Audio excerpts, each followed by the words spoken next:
Okay, so hi everybody, welcome back to my YouTube channel, Chenny Study Hub. Nah, sebelumnya kenalin nama aku Chenny, dan di video kali ini aku akan membahas dan juga mengevaluasi soal CHAT ke-11 PAHMI 5 pada tahun 2025, khususnya di subtes PPO. Nah, aku juga mau berterima kasih kepada salah satu peneliti Twitter atas nama Kesha File karena telah memberikan PDF ini secara gratis. Nah, buat teman-teman yang mau belajar dengan PDF ini, nanti akan aku sertakan juga di description box video kali ini. Ya. Nah, tanpa berlama-lama lagi, kita langsung saja lihat soal yang nomor 5. Ini ditanyakan terkait kelompok kata dalam bacaan tersebut yang memiliki pola makna yang sama dengan kata sepak terjang. Nah, pertama-tama ini ditanyakan terkait pola makna. Berarti kita harus menyisipkan kata-kata di antara kelompok kata tersebut. Atau sebenarnya dapat dikatakan dapat dicari dari makna dari kata tersebut. Tapi kalau misalnya dia itu bukan kelompok kata yang berpasangan tetap, kita harus kayak insert gitu loh, insert words, menambahkan sebuah kata. Nah, kita lihat di sini bahwa yang ditanyakan itu adalah sepak terjang. Nah, arti kata dari sepak terjang itu adalah menendang dengan kaki. Bukan deng. Sorry. Menendang. Bukan. Dia tuh artinya tendangan atau depakan dengan kaki. Tadi aku research ulang di KBBI biar artinya itu benar. Nah, jadi arti dari sepak terjang adalah tendangan atau depakan dengan kaki. Berarti sebenarnya kata-kata yang dapat kita sisipkan itu adalah kata dengan. Berarti sepak terjang artinya tendangan dengan kaki. Nah, kita lihat dari opsi yang A, ancaman berbahaya. Kita nggak perlu lihat dia ada di kalimat berapa, karena kita hanya mau tahu apa sih pola makna dari kata ini, gitu kan. Ancaman, dia itu lebih cocok kalau ditaruhin kata yang, ya. Ancaman yang berbahaya, jadi kurang tepat. Lalu yang B, ini juga pelajaran yang penting. Oke, salah. Kondisi tapak. Nah, ini dia juga kurang tepat ya, kondisi yang tapak. Nah, sebelumnya aku cari tahu dulu apa arti kata tapak. Nah, tapak itu artinya bidang kaki di sebelah bawah yang digunakan untuk menapak. Artinya kondisi tapak gitu kan. Kondisi yang berada itu di bawah gitu. Lalu gempa-gempa yang kecil, kurang tepat juga. Nah, berarti secara tidak langsung jawabannya itu adalah siap siaga. Kenapa seperti ini? Karena siap siaga itu memiliki arti siap untuk digunakan, ya, siap untuk digunakan. Sehingga polanya itu sama, ya. Saya cari lagi di sini biar tidak salah. Siap siaga itu artinya siap untuk digunakan atau untuk bertindak, ya. Dia sama artinya dengan ini, tendangan dengan kaki. Tendangan dengan kaki atau siap dengan siaga, ya. Semoga dapat dipahami untuk nomor 5. Kita lanjut ke nomor 6. Di sini ditanyakan terkait kata dominan, warnanya yang dominan aja. Dominan pada kalimat 6 memiliki makna yang berlawanan dengan kata. Kita cek di kalimat nomor 6. Selain itu faktor yang lebih dominan. Nah, dominan ini berarti kan artinya dia menonjol ya. Dalam arti ini menonjol. Tapi di sini makna berlawanan yang artinya nggak menonjol atau lemah atau ya apalah itu selain menonjol. Jadi ini salah. Nah, transcendent ini artinya dia besar, luar biasa gitu. Nah, kok misalnya dia anasir, anasir ini merupakan sebuah elemen gitu kan, bagian dari sesuatu hal yang besar. Sedangkan katai ini artinya ukuran kecil, oke? Artinya ukuran kecil. Nah, kalau trivial berarti ini dia kurang penting, lemah, atau kurang menonjol lah gitu. Sehingga jawabannya itu adalah kata trivial.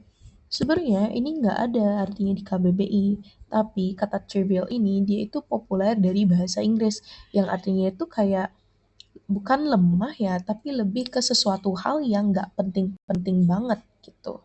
Sedangkan dominan ini kan berarti dia menonjol ya, artinya menonjol itu biasanya banyak atau penting gitu dalam konteksnya itu kedudukannya. Sedangkan trivial ini dia kurang penting.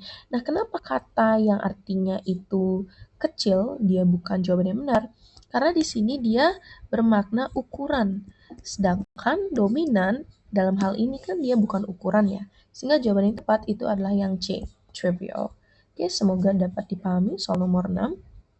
Nah, di soal nomor 7 ini ditanyakan, berikan warna lain, kata lembacan tersebut yang memiliki makna yang sebenarnya. Nah, kita lihat aja langsung ya. Kok misalnya di kalimat nomor 1, kata terbuka, kita lihat. Narasi tentang ancaman bahaya megatrust atau gempa-gempa dari jalur sesar memang diperlukan agar masyarakat terbuka matanya akan ancaman bahaya. Nah, maksudnya terbuka matanya ini artinya sadar ya, agar sadar akan ancaman bahaya. Bukan dia makna sebenarnya untuk membuka mata ya, mata emang selalu kebuka gitu kan ya, kecuali waktu tidur, tapi maksudnya di sini itu adalah kondisi sadar. Oke, semoga dapat dipahami. Berarti ini salah ya. Yang keempat, kita 478 ya, kita tandai 478 biar nggak bolak-balik. 478, kita lihat di kalimat nomor 4. Apakah pencegahan, mitigasi, dan respon yang dilakukan ini sudah memadai? Nah, memadai ini artinya cukup. Berarti kan ini dia arti sebenarnya. Apakah mitigasi, apalah hal itu kan ya, pencegahan, respon, apakah dia sudah cukup? Memadai itu artinya sama dengan cukup. Berarti ini dia memiliki makna lain. Oke? Dia memiliki makna lain. Tapi kita lihat dulu kalimat nomor 7. Berkaca, biarin aja dah dulu kipasnya di sana. Jika berkaca dari banyaknya kerusakan, jika kita melihat dari banyak kerusakan, berkaca ini bukan artinya bercermin gitu kan ya, tapi melihat lagi gitu, merefleksikan diri. Nah, kita lihat lagi di sini korban yang berjatuhan, bukan artinya korban yang jatuh, tapi korban yang meninggal atau orang-orang yang meninggal. Dan yang ke-8, pelaku yang siap saga terhadap ujian harus menghindarkan jatuhnya korban jiwa. Nah, ini juga punya makna yang berlainan. Sehingga jawabannya tepat itu adalah kalimat nomor 4, yakni memadai. Kita lihat, yap, benar, B. Oke. Nah, selanjutnya ini ditanyakan terkait pola kalimat. Kopi merupakan salah satu minuman populer. Nah, kita di sini harus polakan dia. Kopi dia sebagai sebuah subjek, merupakan adalah sebuah predikat. Lebih tepatnya dia itu kopula. Dan ini merupakan sebuah pelengkap karena tidak bisa dipasifkan. Jadi kita lihat aja langsung dari opsi-opsi jawaban ini mana yang polanya itu adalah subjek, predikat, dan juga pelengkap. Ya, 1, 2, 6, 7, 8. Dan kita lihat langsung aja sebenarnya jawabannya itu ada di kalimat nomor 6. Kenapa? Ini kan konjungsi nih. Faktor yang lebih dominan ini berperan sebagai subjek. Ada kata adalah di sini, itu dia berperan sebagai predikat kopula, dan kekuatan bangunan dan kondisi tapak ini adalah pelengkap. Oke, semoga dapat dipahami dan jawaban yang tepat itu adalah kalimat nomor 6.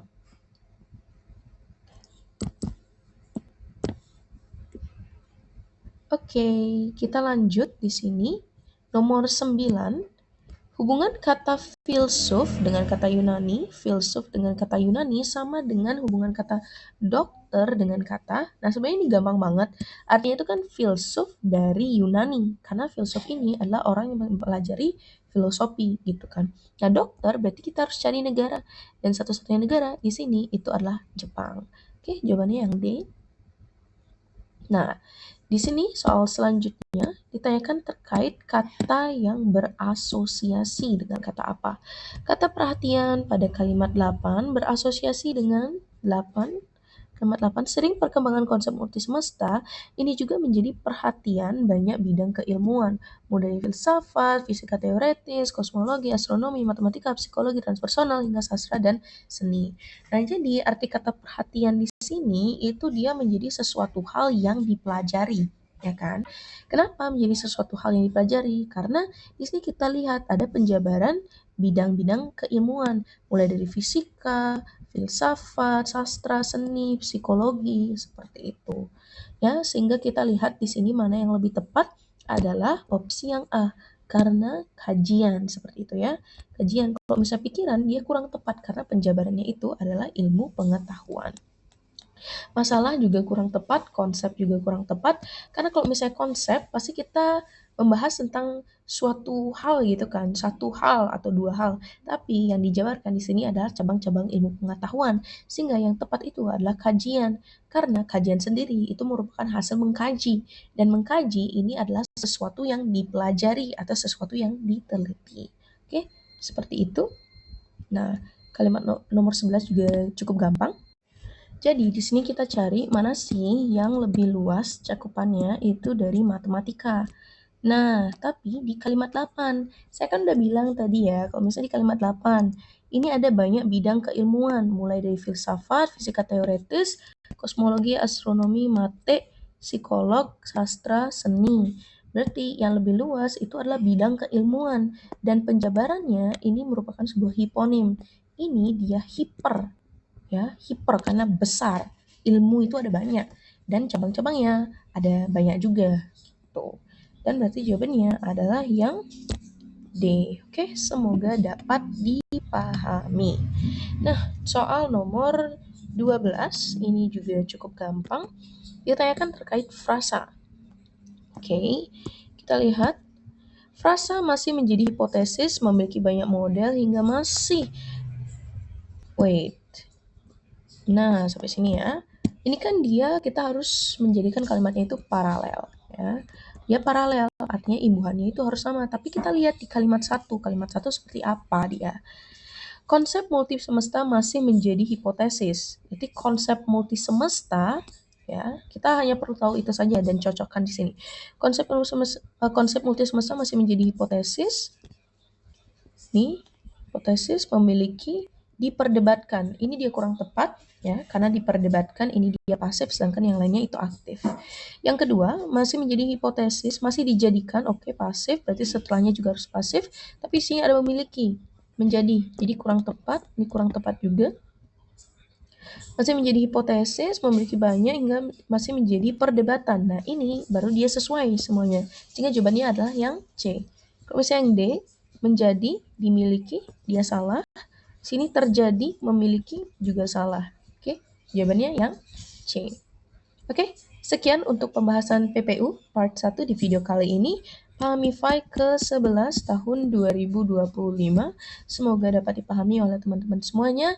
And see you in the next study session with me, Jenny, and Jenny Study Hub. Bye-bye.